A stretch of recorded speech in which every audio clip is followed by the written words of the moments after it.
We called 36 banks about Iraqi Dinar. Here's what they said. What is going on, everyone? Welcome back to Global Currency Watch. Let me start with a simple question. If you called 36 major banks in the United States today and asked them about the Iraqi dinar, do you think they would say it is a hidden opportunity, or do you think they would shut the conversation down immediately? Well, that is exactly what we tested. And what we found was not what most people in this space expect. Some responses were short, some were cautious, and some were surprisingly direct. But none of them confirmed the story that circulates online every day about guaranteed outcomes or secret bank knowledge. So in this video, we are going to break down exactly what banks actually say, what it means, and why this matters more than online speculation. And I want to be very clear from the beginning. I am not giving financial advice. I am not predicting a rate. And I am not selling hype. This is a reality check based on real-world banking responses, financial structure. Now, let's go deeper. What banks actually said?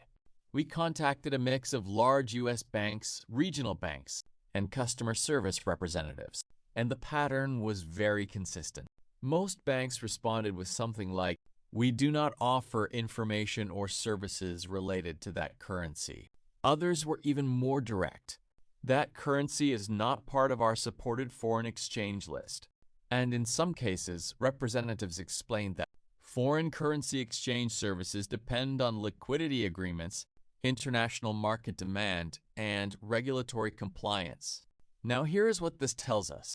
Banks do not operate based on rumors, online discussions, or community expectations. They only deal with currencies that are actively traded, recognized in foreign exchange systems, supported by compliance and settlement networks.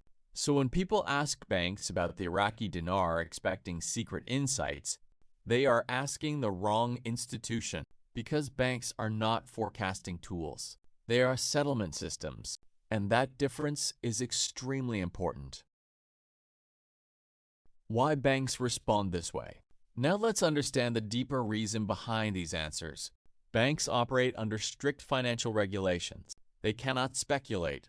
They cannot promote uncertain assets. And they cannot provide opinions on potential currency value changes.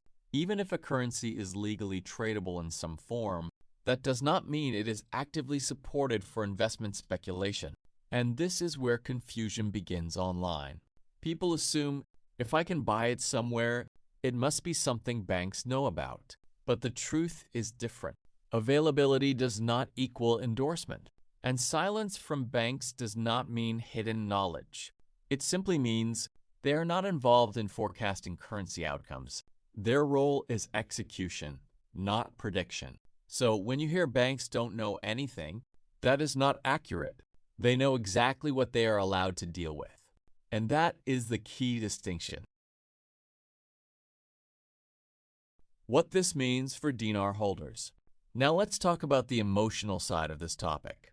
Many people in this community have held Iraqi dinar for years. They have followed updates. They have watched predictions. They have waded through cycles of hope and disappointment. So when someone says banks don't recognize it the way you think, it can feel discouraging, but let's reframe it clearly. Banks not commenting on speculative currency value does not change Iraq's economic reforms, banking development, or monetary policies. Those are separate discussions. What banks are showing us is this. They are not part of speculative narratives. They only respond to current regulated systems. So the real takeaway is not emotional. It is structural. If a currency moves into a higher global role in the future, it will not happen because banks predicted it. It will happen because central bank policy changes, international settlement integration, trade and liquidity demand, monetary system adjustments. That is the real framework behind currency movement. So let's bring everything together. We called 36 banks, and what we learned was simple. They are not hiding information. They are not giving secret signals. They are not involved in speculation. They are operating exactly how financial institutions are designed to operate. And that is where clarity comes in. Because in a space full of rumors, screenshots, and predictions, the truth is usually much simpler. Banks deal with systems, not stories. Now, does that mean the Iraqi dinar has no future potential? That is not what we are saying. What we are saying is this: you cannot rely on banks as a source of speculative confirmation. You have to separate banking reality from online narrative. And when you do that, the picture becomes much clearer. If you want more grounded breakdowns like this, stay with us here at Global Currency Watch. We focus on structure, not hype, on signals, not noise, and on clarity, not confusion. Thanks for watching, and I'll see you in the next breakdown.